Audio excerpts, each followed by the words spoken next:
das consequências e usa a internet de uma forma meio maluca, que eu fico olhando assim e falo, nossa, essa pessoa não entende que ela é a mesma pessoa, ela é diferente na internet e na vida real é diferente, né, lógico. Então, conforme você vê os comentários, as coisas na internet, eu não vejo isso na vida real.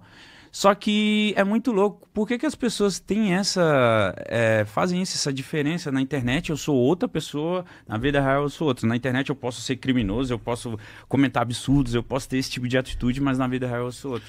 Eu acho que esse desespero por uma identidade que seja relevância leva a pessoas construírem personagens. Uma das coisas mais interessantes é que um bom ator, uma boa atriz, ele faz muito bem o que faz, que é fingir que é outra pessoa, sabendo que não é. Uma pessoa que finge ser outra, supondo que é aquela, e que, portanto, ela é duas, é uma marca, usando aí um termo que vem da área de psiquiatria, mas sem que dê esse sentido, é uma forma esquizofrênica de ser. Ou na real ela é de verdade aquilo, só que na vida real ela finge que não é. Então, ela pode fingir que ela é o que ela parece, como ela pode fingir que ela é o que ela não aparece. O Michelangelo dizia, todo pintor pinta a si mesmo. Né? Eu posso até não ser aquilo que eu escrevo, mas talvez eu tenha desejo de sê-lo. Talvez eu queira simular que eu sou daquele modo. Eu não uso as redes sociais para a vida pessoal. Raramente há postagem de coisas minhas, né, do cotidiano. Exceto uma vez ou outra em que eu tenho interesse, né, em mostrar, por exemplo, eu comendo um pastel magnífico, né, que é um dos exemplos. É bom. Uma das minhas tristezas no começo do uso das redes sociais, eu não tinha até 2018. Né? E aí o Pedro Cortella, ele insistiu para que eu entrasse nesse mundo, é uma das áreas dele, ele é dessa área. E aí eu entrei, e eu me lembro da minha frustração em 2019, quando eu postei eu comendo um pastel às 5 da manhã, na cidade de Chapecó, em Santa Catarina, antes de embarcar num voo para São Paulo. Aquilo deu muito mais likes do que eu tinha postado sobre o Platão, né, no dia anterior. Isso foi um aprendizado para mim muito forte. Ficou triste? Fiquei extremamente triste naquele momento e depois eu... Do que era pastel? O pastel era um pastel de queijo. Ai, Aliás, bom. porque ele é menos arriscado. Né? Afinal de contas, outros pastéis você não tem natureza clara do que ele contém. Né? A substância pode ser Queijo é desconhecida. queijo, né? Ele pode ser, né? De maneira geral, eu gosto e eu ali entendi o quanto que eu não conhecia aquilo. Isto é, que no lugar de eu ficar triste porque Platão era menos bem-quisto do que um pastel, eu tinha que aprender a fazer com que Platão tivesse a mesma sedução que um pastel. E não enganando as pessoas. Posta primeiro o pastel, depois Platão. Olha o pastel Poderia aqui, ser. olha o Platão aqui. Em alguns momentos essa atratividade vem exatamente disso. Eu gosto das redes sociais como forma de presença e comunicação. Até 2018, eu, um professor que sou, estava dentro de uma sala de aula, dentro de um auditório, dentro de um estúdio de TV. Mas, de repente, houve um estilhaçamento das paredes da sala. A Silmara, naquela biografia que eu comentei, chama-se Cortella, um professor que saiu de sala de aula para o mundo. Claro que é exagerado o título e é por isso que é gostoso. Né? Porque é exagerado. Mas uma das coisas é que eu nunca imaginei, né, que eu pudesse ser abordado por um menino de 7, 8 anos de idade. Dizer, olha, eu li teu livro, né, Conectados, mas com Cuidados, que é o livro meu exatamente sobre isso, junto com o Paulo Gebaile, né, sobre redes sociais e mundo digital. Ou eu assisti uma coisa tua com meu pai. Eu sou de rádio também, né? E durante muito tempo, durante 10 anos, eu tinha uma coluna que entrava no rádio às 6h33. E entrava de propósito às 6h33. Por quê? Porque era o momento que o pai e o filho, ou a mãe e o filho, estavam junto no carro, Indo né, pra indo escola. para a escola. Foda. Eu encontro hoje pessoas que estão com 20 anos de idade que dizem, eu preciso te cumprimentar porque eu te ouvia quando eu tinha 10 anos de idade junto com meu pai ou minha mãe, ou seja o que for. Ou o cara da Kombi ou da Van tinha deixado ligado naquele movimento. O que é, né, o mundo das redes sociais? Ele é um mundo de você poder se encontrar, mas ele tem que ser qualificado. Ele não é um mundo em que você não tenha nenhum tipo de responsabilidade daquilo que faz. E mais ainda, se tem uma coisa que vale, que eu falava antes, é as pessoas perceberem que você tem autenticidade naquilo que você faz. Eu não posso simplesmente imaginar que eu vou ter o tempo todo de ter uma vida exposta. Eu não tenho nenhuma aversão à tecnologia se ela tiver um uso benéfico. O exemplo que eu mais dou, vou dar aqui de novo esse exemplo, se eu achar minha caneta que está no bolso. Mandrake. Já achei. exemplo que eu acho que vale, sobre tecnologia. Eu tenho em mãos uma caneta, mas ela pode não sê-lo. Eu posso usar essa caneta para escrever que vocês dois são mentirosos, que vocês dois são ladrões, e isso ser falso, portanto eu estou usando para o incorreto, como posso escrever para denunciar. Claro que a questão não está na caneta. Tá no que você faz. Eu vou melhorar o exemplo, e esse é o que eu mais dou. Estou eu com isso aqui em mãos e em vez de ser uma caneta é uma faca. Mentiroso. Uma faca. E você tem em mãos uma maçã. Eu posso usar essa faca para repartir a maçã com você e nós dois aproveitamos, ou para tomar a maçã de você. Como a questão não está na faca, ela está exatamente no uso da faca. É por isso que inteligência artificial é algo que eu desejo, que garanta a minha autonomia, mas que aquilo não seja autônomo. Inteligência artificial precisa ser controlada para ela ser automática, mas não autônoma. Aí eu dou outro exemplo que eu gosto. Quando eu aperto o botão de um elevador, eu quero que ele seja automático, isto é, que ele me leve para o lugar que eu apertei. Mas eu não quero que ele seja autônomo, isto é, que ele me leve para onde ele quiser. Que vai parando, né? Não, e nem que ele me leve onde ele quiser. Ele é automático. O carro é automático. O avião é automático. Mas ele tem que estar sob o nosso controle. Mas a inteligência artificial é diferente, hein? Como é que ela é? Ah, se deixar, ela se cria aí, né? Quem disse? Os caras estão falando. Não, aí. os caras, quem está falando? Os caras ou é a própria inteligência artificial? A própria inteligência artificial está falando, o CEO. E ela mente?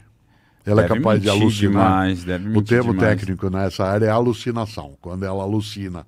Então, né? mas é o que eu quis dizer, falei brincando, mas é realmente, o pessoal tá falando isso, que tipo, se ela se deixar sozinha, ela vai virar autônoma. Então o que nós temos que fazer? Tirar da tomada? Sempre. Não, nós temos que organizar maneiras de fazer com que o uso que ela vai ter seja benéfico. Mas aí vem a ética, porque parece que todas as empresas que têm inteligência artificial estão meio que na competição de quem vai lançar uma parada nova primeiro, quem tá na frente. Nós não podemos ficar distraídos. O Milor Fernandes dizia, o importante é ter sem que o ter te tenha.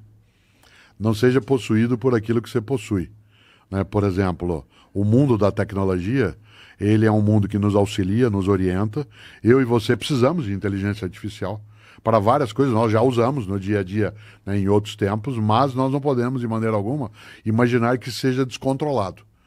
Tem que haver, tal como existe em relação a medicamentos, em relação à comida, tem que ter câmaras, né, ou no caso, o nome que se dá é agências, em que se possa ter ali uma regulação. Uma regulação não é um impedimento, é o uso correto daquilo. Por exemplo, não é proibido, né, que haja a possibilidade de medicamentos numa sociedade. O que eles não podem é ser vendidos, primeiro, anunciando que de fato não tem. Segundo, sem nenhum tipo de comprovação. Portanto, a regulação é uma maneira de nós podermos nos proteger dessa autonomia. Em 1965, começou a se gestar um filme que vocês ou assistiram ou ouviram falar, que é 2001, Odisseia no Espaço, do Stanley Kubrick, que é alguém que baseou isso num livro do Arthur Clarke. E a cena mais apavorante do filme 2001 é quando o computador, chamado HAL, H-A-L, ele ganha autonomia. E uma das coisas que mais me assusta quando penso nisso, e se você um dia olhar isso na internet você vai achar, é quando o HAL, o computador, cumprimenta, né, o astronauta dizendo "Good morning, David", mas nessa hora ele já está controlando. Isto é, ele já pode fazer o que ele desejar. Ora, eu não quero que a inteligência artificial faça o que ela desejar, faça o que eu desejar.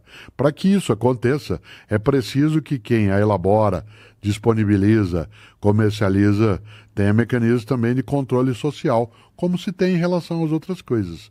Aliás, existem regras no trânsito para impedir o caos. Tem que existir também no tráfego, né, dentro do mundo digital, do mesmo modo.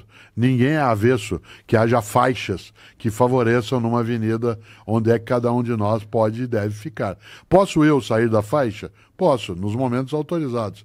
Posso eu praticar o ilícito? Posso, desde que eu assuma a responsabilidade. Imagino o que eu não quero é ouvir "Good morning, Dave". Deus me livre. Deus me livre. E ó, uma pergunta que eu tenho... Deus me livre está no campo da religião, no campo da retórica. Acho que está no campo sentido figurado. Sentido figurado. Que bem você nessa? não quer... Eu não quero que ele me livre de nada. Foi só tipo, ai, gente, calma. Mas também você não queria que a inteligência ficasse autônoma. Não quero. Entendi. Não quero. Por isso que na minha casa não tem esses negócios. Eu comecei a usar chat GPT e depois eu vi que ele é o mesmo sistema e casa responde às não vezes a entra mesma coisa para vagabundo outras viciado pessoas. com essas paradas. Aí eu falei assim, cara, eu dei uma parada de usar. Eu tava viciado em querer questões até filosóficas, que o chat GPT é muito legal e tal. E eu vendo que eu tava muito fissurado nisso e fui conversar com outra pessoa que tava fissurado. E aí eu falei, deixa eu ver. Aí eu fui batendo algumas questões e falei, mano, ele é o mesmo sistema. O que ele fez para eu chegar em tal assunto, ele fez com você. Então é o mesmo. Aí eu meio que dei uma brochada de chat GPT. Por isso que nós temos de educar também, não só a nós, como as crianças também. Alguns dos livros infantis que eu escrevi, junto com Paulo Gebaile, por exemplo, ou com Maurício de Souza, eles lidam com isso. O conectados, mas com cuidados, significa não que há um impedimento da conexão, mas que o cuidado tem que ser tomado em relação àquilo, porque não é algo que não tenha também os seus riscos. Por outro lado, eu vou usar agora um termo técnico. Nós não temos nem ter uma visão triunfalista sobre a inteligência artificial e nem uma visão catastrofista. Nem é o horror completo, nem é a dignificação completa. A gente precisa cautela para não ter nem informatofobia, que é o pânico em relação ao mundo digital, e nem informatolatria, que é a adoração em relação a esse mundo. Uma visão crítica, um pensamento crítico, uma postura, né, inteligente, ela nos coloca em estado de alerta, né? O filósofo Descartes, que é um filósofo do século XVII, ele introduziu no dia a dia algo chamado dúvida metódica. Dúvida metódica. O primeiro livro que eu escrevi na vida foi sobre Descartes. Chama-se Descartes, a paixão pela razão. Parte das pessoas que estão conosco estudaram Descartes não na filosofia, mas na matemática, em produto cartesiano. Especialmente quem fez ensino médio teve essa ocasião, né? Estudou coordenadas e abscissas, função de x, etc. Pois bem, Descartes introduziu o conceito de dúvida metódica, que não é duvidar por duvidar, mas duvidar de modo organizado, estruturado, de maneira que você chegue a uma certeza maior. Por isso, e aí volto às redes sociais, eu posto a cada 2, 3 dias nas minhas redes um cartazinho eventual com um pensamentão para a vida e uma dúvida metódica. E aí eu pego uma frase de alguém que nasceu, né, naquele dia, ou morreu naquele dia, faço uma selfie com um cartazinho e escrevo à mão no cartaz. Será? Será? Porque aquilo que mais leva cada um de nós a pensar é quando eu sou capaz de pensar. Será? A dúvida, ela é criativa. A certeza, ela é reiterativa. Não há ciência sem certeza, mas a ciência, ela se mumifica se ela não tiver dúvida. Será que não dá para fazer de outro modo? Será que não tem como organizar a vida de outra maneira? Será que eu não consigo fazer melhor isso que estou fazendo? Não é um será do desprezo. É o será em que você quer construir no próximo passo algo que seja mais consolidado. Vocês, por exemplo, não conseguiriam êxito naquilo que fazem se vocês, vez ou outra, não pensassem, será? Nossa, será? Muito será. Você não pode ficar só no será. Eu sou o cara do será. Porque a dúvida contínua, ela imobiliza. Durante anos na universidade, eu brincava com as minhas alunas e alunos com o seguinte: uma das coisas que você tem que ter na vida é, do ponto de vista figurado, um grande carimbo. Não sei se lembram de carimbo, que era um instrumento que servia para você. Né? Um instrumento que servia para você automatizar um gesto, uma assinatura, uma informação, uma certificação. Né? Pois bem, eu digo, você lembra porque a geração que está agora não tem mais na carimbo, universidade não tem essa percepção. Inclusive porque a assinatura é digital, etc. Pois bem, eu dizia para os alunos, você tem que ter um grande carimbo mental. E quando você estiver andando por um lugar e tiver escrito assim, as melhores esfirras de São Paulo, você bate um carimbão com um ponto de interrogação. Será? Vamos lá. Eu sou a pessoa que vai te levar para o caminho certo. Será? Só eu sei o que é necessário para a tua vida. Será? Eu de nada sou capaz. Será? O que a dúvida instala? Ela instala o abalo daquilo que parece ficar no mesmo lugar. Por isso, a dúvida metódica, ela ajuda bastante. Eu estava